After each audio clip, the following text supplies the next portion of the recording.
Have you ever wondered why some countries remain trapped in poverty despite decades of aid, resources, and policies aimed at development? While others flourish, these nations seem stuck in a never-ending cycle of struggle. But why? Is it corruption, geography, history, or something even deeper?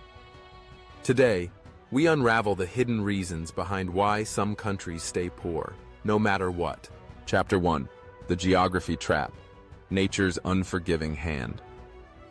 Some nations are simply dealt a tough hand by geography.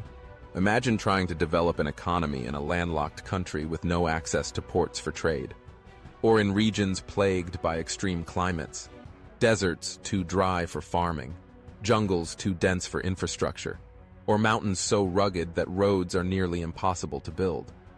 Take Chad and Niger, for example, landlocked, arid, and facing extreme droughts. Compare them to coastal nations with thriving ports, and the economic disadvantage becomes clear. Access to trade is one of the biggest game changers in economic growth. Without it, importing and exporting goods is expensive and inefficient. But does geography alone determine poverty? Not entirely. Some landlocked nations like Switzerland are incredibly wealthy. So what else is at play? Chapter 2. The Curse of Resources. Blessing or burden? You'd think having an abundance of oil, gold, or diamonds would make a country rich, right? Wrong. For many nations, resources have become more of a curse than a blessing. This is called the resource curse. Countries with vast natural wealth often experience corruption, political instability, and economic mismanagement. Instead of reinvesting in industries and development, leaders siphon off wealth for themselves, leaving the majority in poverty. Example: the Democratic Republic of Congo sits on trillions of dollars worth of minerals, yet remains one of the poorest nations. Why? Decades of corruption, war, and exploitation have prevented any real progress. Meanwhile, resource-poor countries like Japan and Singapore, which lack natural wealth, have built strong economies through innovation, education, and trade. Chapter 3. Corruption. The invisible hand, holding nations back. Imagine you live in a country where bribes are needed for everything. Getting a business license, enrolling your child in school, even seeing a doctor. Corruption drains national wealth, destroys trust in institutions, and discourages foreign investment. In some nations, leaders and elites hoard billions while ordinary citizens struggle to survive. Money meant for hospitals, schools, and roads disappears into secret offshore accounts. Example: countries like Somalia, South Sudan, and Venezuela have some of the highest corruption levels in the world, and also some of the worst poverty rates. Chapter 4. Weak institutions. The foundation of development. A strong nation is built on strong institutions. Governments that protect property rights, enforce contracts, and provide security.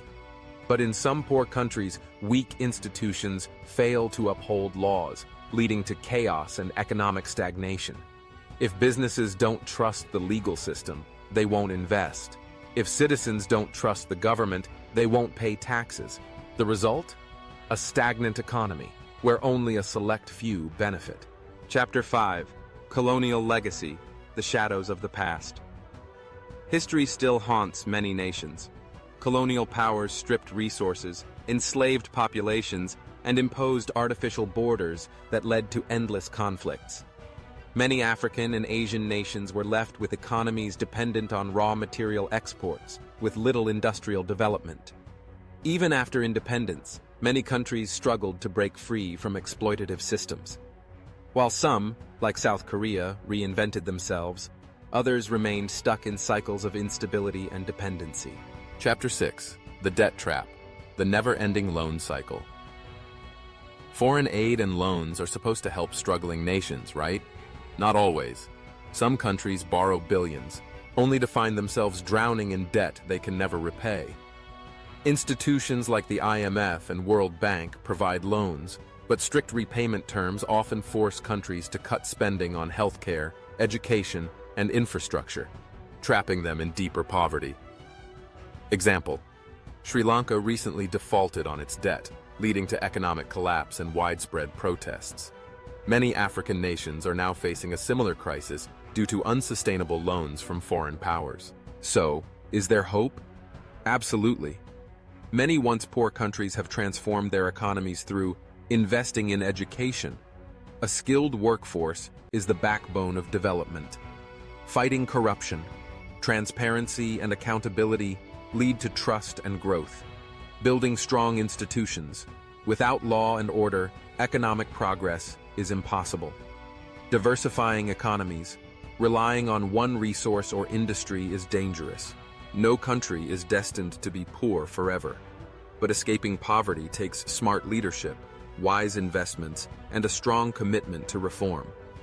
The question is, will these nations take the right path or remain trapped in the cycle of poverty? What do you think is the biggest reason why some countries stay poor? Drop your thoughts in the comments below.